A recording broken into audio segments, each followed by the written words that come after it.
वो हराम खाते थे, शराब पीते थे, उनको दीन की कोई पहचान नहीं थी। ऐसे तलबा तैयार हों जिनकी ज़िंदगी का मकसद ही इस्लामी तालीम को फैलाना हो। इलाक़ों में ऐसे तुर्क मौजूद हैं जो ईसाई बन चुके हैं।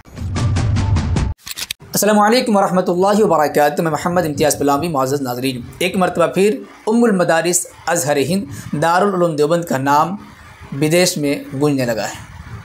दारुल उलूम देवबंद की अच्छी तर्जुमानी की गई है और दारुल उलूम देवबंद के अकाबरीन ने तुर्की जैसे मुल्क में जा कर के मदारिस इस्लामिया पर जो गुफ्तगू की, उस गुफ्तगू के बाद आलम इस्लाम में दारुल उलूम देवबंद का नाम फिर से रोशन हुआ है। पूरा मामला क्या है आपकी खिदमत में पेश करने जा रहा हूँ। इससे पहले छोटी सी अपील है कि अगर आप हमारे चैनल पर नए हैं तो इस मेरे नए चैनल को सब्सक्राइब करके बेल आइकन को दबा लीजिए। पूरा मामला ये है कि 5 जुलाई 2025 बरोज़ हफ्ता तुर्की में शेख महमूद आफंदी रहीमुल्लाह के नाम पर एक इस्लामी जामिया का क़याम अमल में आया है। उसके इफ्तिताही प्रोग्राम के लिए हिंदुस्तान के दारुल उलूम देवबंद की 2 अज़ीम हस्तियों को मदऊ किया गया। बहरुल उलूम हज़रत अल्लामा व मौलाना निअमतुल्लाह आज़मी मुहद्दिस दारुल उलूम देवबंद को, और दूसरी शख्सियत कायद मिल्लत इस्लामिया अमीरुल हिंद हज़रत मौलाना सैयद अरशद मदनी साहब, सदर जमीयत उलमा हिंद और सदर मुदर्रिसीन दारुल उलूम देवबंद, उस्ताद हदीस दारुल उलूम देवबंद, इन 2 अज़ीम शख्सियात को हिंदुस्तान से ख़ासतौर से दारुल उलूम देवबंद से मदऊ किया गया। इस तारीख़ी जामिया के इफ्तिताही प्रोग्राम में हज़रत मौलाना सैयद अरशद मदनी साहब ने जो कीमती बातें कही हैं, ख़ासतौर से मदारिस इस्लामिया के हवाले से। तुर्की में मदारिस नहीं हैं, हिंदुस्तान में मदारिस के जाल बिछे हुए हैं। हिंदुस्तान में हमारे अकाबरीन ने कैसे मदारिस का जाल बिछाया, इन मदारिस के क़ियाम की वजह से मुसलमानों को कितना फ़ायदा हुआ और हुकूमत की नज़र में ये मदारिस किस कदर खटकते हैं, इन तमाम मौज़ूआत पर जो शानदार इल्मी और दलाइल से पुर गुफ्तगू की है। उस गुफ्तगू के बाद पूरी दुनिया में दारुल उलूम देवबंद का नाम रोशन हुआ है फिर से। ये गुफ्तगू अरबी ज़बान में है। उलमा तो समझते हैं लेकिन आम पब्लिक नहीं समझती है। इसलिए मैं चाहता हूँ कि हज़रत मौलाना सैयद अरशद मदनी साहब ने तुर्की के उस अज़ीम शान इफ्तिताही प्रोग्राम में जो कीमती बातें कही हैं उसका तर्जमा आपकी खिदमत में पेश कर दिया जाए। आप मौलाना का बयान सुनते रहें और साथ में हम उनका तर्जमा या उसका खुलासा आपकी खिदमत में पेश करता रहूँगा। वस्सलामु अला सय्यिदिल मुरसलीन सय्यिदिना व मौलाना मुहम्मद। चुनांचे हज़रत मौलाना सैयद अरशद मदनी साहब ने अरबी खुतबे के ज़रिए इस तरीके से गुफ्तगू फरमाई। अल्हम्दुलिल्लाहि रब्बिल आलमीन वस्सलातु वस्सलामु अला सय्यिदिल मुरसलीन सय्यिदिना व मौलाना मुहम्मद व अला आलिहि व अस्हाबिहि अजमाइन, अम्मा बाद। मैं अल्लाह तबारक व तआला का शुक्र अदा करता हूँ कि मुझे पहले तुर्की आने की तौफ़ीक़ मिली और मैंने एक महफ़िल में शेखुल मशाइख़ हज़रत शेख महमूद आफंदी रहीमुल्लाह की ज़ियारत की। वही शेख महमूद आफंदी जिनके नाम पर यह जामिया कायम किया जा रहा है। अल्लाह ताला उन पर अपनी बेशुमार रहमतें नाजिल फरमाए और उनके दर्जात को जन्नत में बुलंद फरमाए। फिर उसके बाद अब साहब फ़ज़ीलत शेख सालेह की दावत पर मुझे इस जामिया, इस कॉलेज में आने का शर्फ़ हासिल हुआ। मैं अल्लाह ताला का शुक्र अदा करता हूँ कि जिन लोगों ने शेख की ज़ाहिरी व बातिनी शख्सियत से फ़ैज़ हासिल किया, उन्हीं लोगों ने इस जामिया की बुनियाद रखी। मैं साफ साफ कहना चाहता हूँ कि इस्लामी जामियात और मदारिस इस्लाम की बुनियाद है। मुसलमानों के दीन पर बाकी रहने का असल सहारा यही मदारिस है।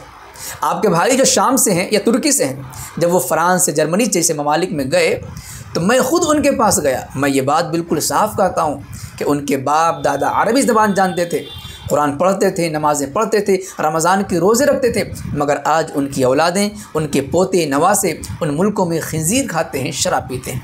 अल-याज़ु बिल्लाह। क्यों? इसलिए कि उनके आबाओ अजदाद ने इस्लामी मदारिस कायम नहीं किए ताकि उनकी आइंदा नस्लों की ज़हनी तरबियत हो सके। ये मसला सिर्फ़ यूरोप तक महदूद नहीं। मैं ख़ुद अमेरिका गया, लॉस एंजल्स के करीब एक इलाके में, वहाँ सड़कों के नाम भी अरबी थे, लोगों के नाम भी अरबी थे, मगर उनको इस्लाम के बारे में कुछ इल्म नहीं था।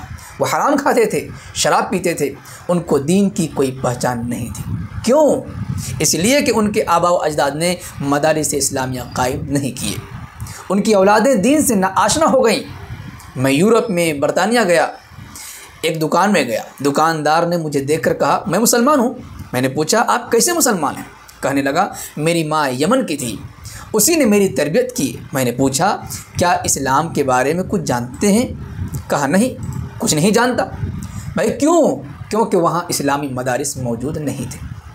और मैं कहता हूँ कि हिंदुस्तान एक इस्लामी मुल्क नहीं है, वहाँ मुसलमान अक़लियत में हैं, माइनॉरिटी हैं, अक्सरियत हिंदुओं की है, लेकिन वहाँ हमारे असलाफ़ ने तकरीबन 1.5 सदी पहले एक मदरसा देवबंद के नाम से 1866 ईस्वी में कायम किया। उस एक मदरसे की बदौलत आज हिंदुस्तान, पाकिस्तान, बर्मा, बांग्लादेश, ईरान, जनूबी अफ्रीका, बरतानिया और अमेरिका में सैकड़ों नहीं बल्कि हज़ारों इस्लामी मदारिस कायम हो चुके हैं जिन्होंने इस्लाम को ज़िंदा रखा है। लिहाजा मैं साफ़ अल्फाज में कहता हूँ कि इस्लाम के मुखालिफिन और इस्लाम दुश्मन क़ुव्वतें जितना इस्लाम की मुखालिफत नहीं करती, उससे कहीं ज़्यादा इस्लामी मदारिस की मुखालिफत करती हैं। मैं ये बात अपने तजुर्बे और सच्चाई के साथ कहता हूँ। दुनिया में उन्हें अगर किसी चीज़ से सबसे ज़्यादा डर है तो वो इस्लामी मदारिस हैं, क्योंकि वो जानते हैं यही इदारे उम्मत को फ़ायदा पहुँचाते हैं और इस्लाम को ज़िंदा रखते हैं। क्योंकि इस्लामी मदारिस से ऐसे लोग निकलते हैं जिनके चेहरे, किरदार, लिबास और अमल से इस्लाम मजबूत होता है। तुर्की में भी ऐसे मदारिस और जामियात की बहुत ज़्यादा ज़रूरत है। मैं पहले आया था तो यहाँ मदारिस नहीं थे, सिर्फ लाइब्रेरियों में कुरान सिखाया जाता था। अब मैं देख रहा हूँ कि यहाँ 3 या 4 इस्लामी मदारिस मौजूद हैं, मगर ये तादाद बहुत कम है। ज़रूरत इस बात की है कि ऐसी इस्लामी जामियात और मदारिस कायम किए जाएँ जहाँ फ़िक़्ह, हदीस, तफसीर वग़ैरह की तालीम दी जाए। ऐसे तलबा तैयार हों जिनकी ज़िंदगी का मकसद ही इस्लामी तालीम को फैलाना हो अपने मुल्क में और दूसरे मुल्कों में। मुझे बताया गया कि तुर्क नस्ल के कुछ अफराद दूसरे ममालिक में नसरानियत यानी कि ईसाइयत, क्रिश्चन बन चुके हैं, ईसाइयत को कबूल कर चुके हैं। आज सुबह शेख हमदी अरसलान ने मुझे बताया कि कुछ इलाक़ों में ऐसे तुर्क मौजूद हैं जो ईसाई बन चुके हैं। क्यों? क्योंकि वहाँ इस्लामी मदारिस मौजूद नहीं थे। मैं अल्लाह ताला का शुक्र अदा करता हूँ और उन तमाम लोगों के लिए दुआ करता हूँ जिन्होंने इन मदारिस के क़याम में मेहनत की।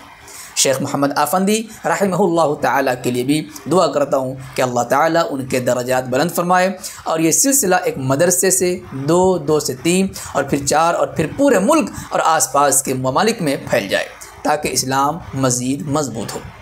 अल्लाह ताला आपके दर्जात बुलंद फरमाए, आपकी नुसरत फरमाए और इस मुल्क में और आसपास के ममालिक में खैर को फैलाए ताकि इस्लाम आपकी मेहनतों से मजबूत हो। वस्सलामु अलैकुम वरहमतुल्लाहि वबरकातुहू।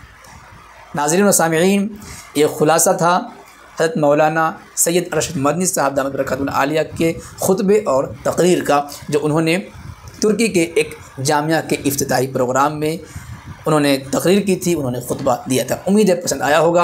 बहुत ही कीमती बातें हज़रत वाला ने कही हैं। उम्मीद है कि इस पर अमल करेंगे, मदारिस से मोहब्बत करेंगे, मदारिस से ताल्लुक़ रखेंगे, अपनी औलादों को मदरसे से जोड़ने की कोशिश करेंगे।